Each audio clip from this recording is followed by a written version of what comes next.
Okay, welcome back to our post show on the Springfield 3. If you haven't seen the original live, please go to the live tab on our True Crime Psychic Guy page. This is where we post all of our new content as we record all of these investigations live. This one was particularly unique because we were very blocked and information was very foggy. And so my intention tonight is to try and understand why it was foggy, where or why there was a block, and then also address some of our comments and other intuitive experiences Harlow and Denise may have had. So let's start with Harlow. Will you share with us what you had that first night when you were putting everything together? And then you said you had another experience. What was that? Yeah, the first time when I was first researching the case, I don't know if I think it was meditation or maybe it was just a real quick thing, but I internally saw a circular tunnel. I was inside this tunnel, like sitting inside the tunnel, inside the mouth opening. I could see out and I was just sitting inside it. And it seemed to be metal, could have been concrete, I wasn't sure, and that's all I got. But then a couple of nights ago, I think it was right before I went to bed, I had a flash, and it was that same circular tunnel, but all I could see ahead of me was darkness. I don't know if I had changed position or if that means that tunnel has now been covered, but it was just dark. I couldn't see anything. I was still inside it, but it was completely dark. Okay, we're going to come back to this and I'm going to ask you to share it with me again before I go into my state to see if we can put some pieces together. We also want to address the whistle. You said one of our viewers heard a whistle. In the beginning of the show, April was in the comments and she said that she, in the moment, heard a whistle. And I didn't think much of it at the time. And then later after the show, she commented that it was really strong to her and she thought it was important. And I said, well, maybe it was Bart when he went to the house. Maybe he whistled to the dog, to Cinnamon. And she said, oh my gosh, that's just what my mom said. Oh. Okay, that's crazy. Okay. And then there was another comment left that I said I wanted to bring to the post show to see if that can help intuitively also. What was that one, Harlow? Okay, this is from someone named Alicia Zermeno. She said, I'm watching this at work. I work the night shift at a senior living facility, and I've never felt as scared and fearful. And as creeped out as I do right now. I usually watch these episodes here, and I've never felt as quite as scared or uncomfortable as I do right now. Just like this overwhelming feeling of someone's watching me or evil. It's just odd, and I don't know if it's related to this episode or not, but I kind of feel like it is. Also, in regards to Janelle, maybe she knows something because she was the first one there. So maybe it's something that she saw and never paid much attention to, but now would make sense. Like she was the first one there on the scene, essentially. So maybe she saw something that she maybe should have said at the time, but didn't and now feels guilty about it. Okay, that's action-packed. And to follow on the Janelle theme, Denise, you were saying something about Janelle also. Yeah, I have a feeling something's shady there. She didn't have anything to do with the disappearance of the girls and the mom, but there's something shady there. Something shifted. I don't know if it's. I agree. It's just something's off there because there was too much back and forth, and for her to not do anything until noon or 12:30, and she'd been calling since 7:30 in the morning. That just seems odd to me. That's why a lot of people, like the one person, even though they were a little bit rude, they do believe that there's a major issue with Janelle because they went back and forth. But if you're a teen and you're going to someone's house where the mom is, do you go in right away? If they don't open the door, maybe you think they're asleep. I could see going back and forth maybe once, even twice. I'm not sure how many times they did, but a lot of time did pass. So I can see where people are suspicious of the things they did. Cleaning up the glass globe doesn't seem suspicious. He's just trying to help out. The broom was right there. It just kind of was a weird set of coincidences. I think also that the broom was right there is interesting.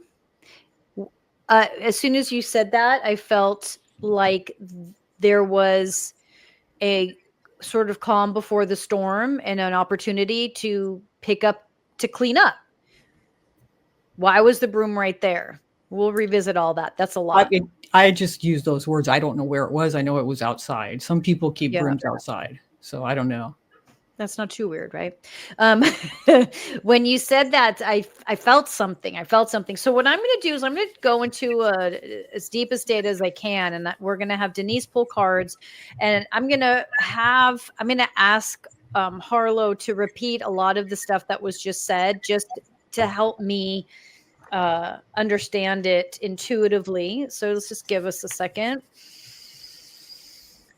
Should we start with the question, are we being blocked, or how do we want to word that? What do we want to ask? Well, remember that one psychic that saw similar things to you guys? Mm-hmm. I didn't read the last line of my notes. She wasn't able to connect to any of the women either. So it makes me think there's something there. Mm-hmm. Is the brother still alive? And I ask because he would be blocking us. He would be blocking everybody. I'm feeling residual energy from Stacy. I don't feel like she's stuck, but I'm feeling residual panic, fear, uncertainty, obviously, right? I think he might still be alive. I'm not finding anything that he's dead. I don't see that either. Okay. I'm on Reddit, and there was some things on there that this was 7 years ago, but the nail salon incident. Mm-hmm. Yeah. Yep. Yeah, Harlow had mentioned that one. Right.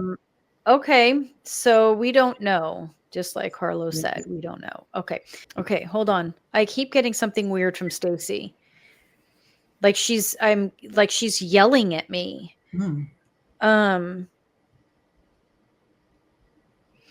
Harlow, describe to me one more time the two visions you had. I was seated inside a circular tunnel of some kind, either a storm drain or like something in a rural area, something like that. It was completely circular, and I was sitting inside. The first time I could see out, the second time I could not. It was completely dark in front of me. So it made me think maybe with time, the earth has covered it, or something out, debris has covered it. It may not be open anymore. Okay, Stacy, show me this tunnel. What is the tunnel? I'm actually seeing Stacy in a very specific position. But I don't want to share it because if anyone in her family ever were to come across this, I don't want to put that image in their head. It's not horrifying. It's just unnecessary. Stacy, can you show us Harlow's vision? What is this? The tunnel is the connector between the two locations. Stacy, who is blocking this information? Hang on. Let me work with her for a sec. What is that card? This is light activation, and it's your internal guidance is coming through loud and clear. But what that is telling me is that Stacy is unsure of if she's coming through, if we can hear her, and that's just confirming that yes, Maryam is hearing her. Wow, that's crazy. That's really accurate. Yeah. So this is just letting her know that yes, and the person on here is Sanat Kumara. And for anybody that cares, I'm using the Keepers of the Light Oracle deck by Kyle Gray. So it's crazy accurate because I'm working with her right now because she's so traumatized and stuck in that energy that I'm helping to calm it, quiet it, and help her to remove it. In the process, she's asking for her mother, and I'm telling her, you can communicate with your mom, you can communicate directly with her. So I was just telling her that we can hear her, and she can do all of this as you were pulling that card. So let me just finish up.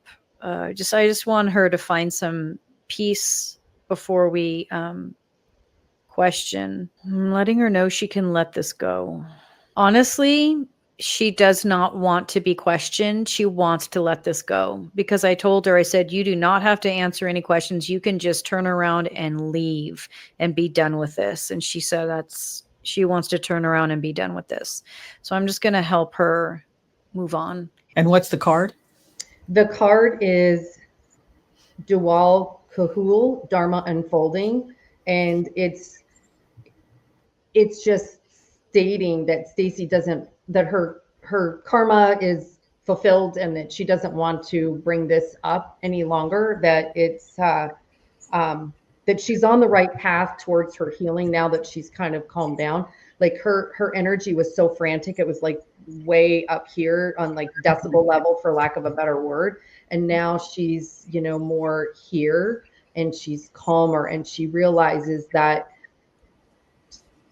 whatever she has to say isn't going to be helpful. It's not going to change anything. She's still not here in the present world. And so, not to say she doesn't care, but she's like, whatever, doesn't matter now, kind of thing. Yeah. So I don't want to say she was stuck, but whatever residual energy kept bringing her back, I feel like we've let that go. And basically what was said is, whatever you're able to see, you are welcome to see it and take it. But I don't want, she doesn't want to sit here and engage with us. Yeah. So what I'm seeing is if I've got some residual visuals from her experience. Sorry, Denise, you were going to say something? That's okay. Because like at the bottom of the card, it says, remember that you are on a path. Take one step at a time to happiness. So that's like her turning around and taking that one step at a time towards her happiness now, that she does not have to come back here. I kind of get a feeling that because this is such a high profile case and it hasn't been solved, that there's many times they have been bothered, if you will. And so she almost feels like they can't let it go because they keep being brought back, if you will. And I think she's happy to move on. And that may be the blockage that we were coming up against, that they don't want to relive this and be a part of this kind of communication.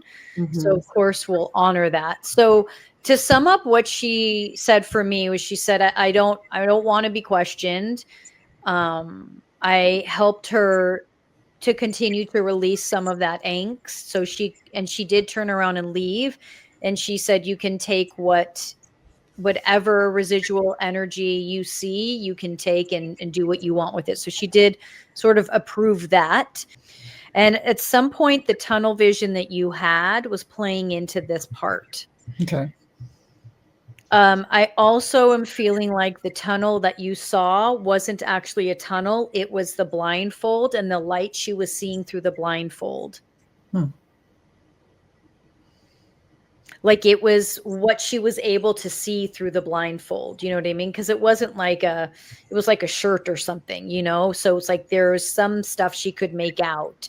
And so that's the visual you were having. You were seeing it through Stacy's eyes. To go back to the whistle, let's see if we can tap into the whistle. What card did you get? I got Hope, which was love and acceptance. And it's her just moving forward with love to just let this all go. Okay. And just choosing her loving thoughts towards this whole process. And that, kind of coming back to the other card of, the Dharma, that this was her life path. And, obviously nobody understands why they end up in those types of situations, but she's realizing that it was something that she had to process and go through. And so she's finding the hope of being able to move forward now. Okay. The whistle. What about the whistle? I am feeling the whistle from the dog's perspective. And I know I was reading most of it from the dog's perspective. And he was actually trying to get the dog to run out, to leave, to get out of the house. So he didn't even want the dog left there for some reason. Which explains it running the neighborhood that night. Mm-hmm. And he didn't have any ill will towards the dog. He didn't want the dog to be hurt. But I had a Yorkie, and they can be pretty yappy. And he probably wanted the dog to shush, and so drew the dog outside, and the dog was known to run the neighborhood, so the dog wasn't afraid to go, running through the street, so to speak. I'm also feeling, though, this whistle more so as how he, like, when he would arrive at his mom's house, that's how he would, like, call her out, was with a whistle. It was like kind of a rude, hey, I'm here, come out. And that's where she would just open the door and stood at the door, and he was forced to walk up to the door. And he was already angry at that point. Yeah, he was a pretty belligerent, angry individual, I get. And so he would try to boss her around, so to speak. By the whistling and calling her out. But I feel like she tried to hold her ground as best she could with him, because she didn't want it to escalate, because if I recall correctly, they were in a fairly new neighborhood. So she didn't want him to cause a scene when they just moved there. And he did, because I feel like he's the one who actually broke the globe.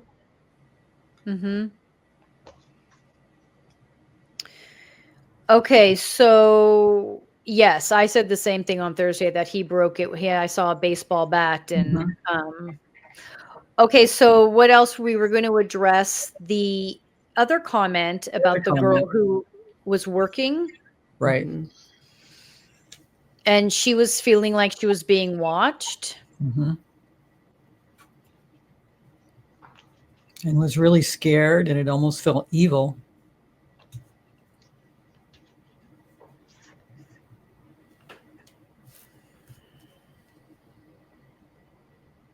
What she was feeling was what I feel like the mom was feeling before this happened.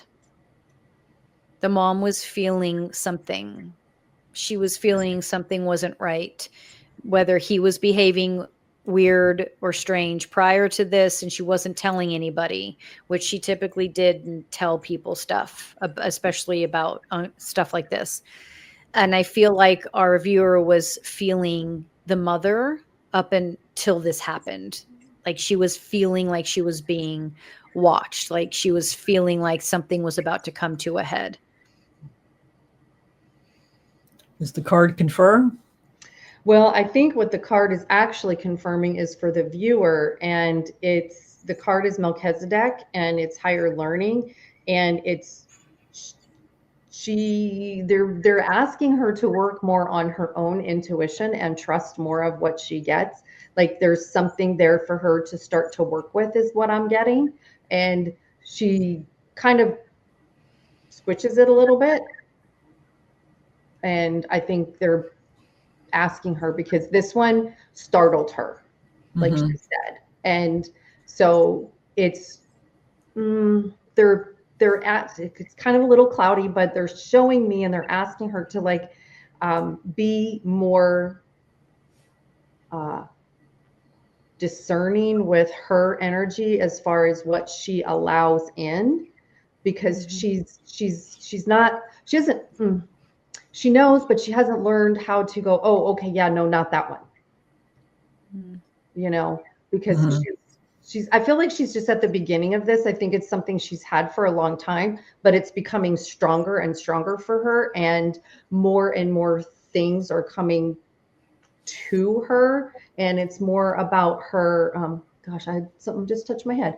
And so it's more about her channeling that in a way that makes her feel safe, I guess, for lack of, that's kind of what I'm getting for that. I think that's great. Seems to be happening for some of our viewers. They're tuning in, and it's opening them up to their abilities. Yeah, which is awesome. So, yeah, absolutely. So that's beautiful. I think we covered that one. Okay. And then what was the other? The friend? Janelle. Yes. Janelle.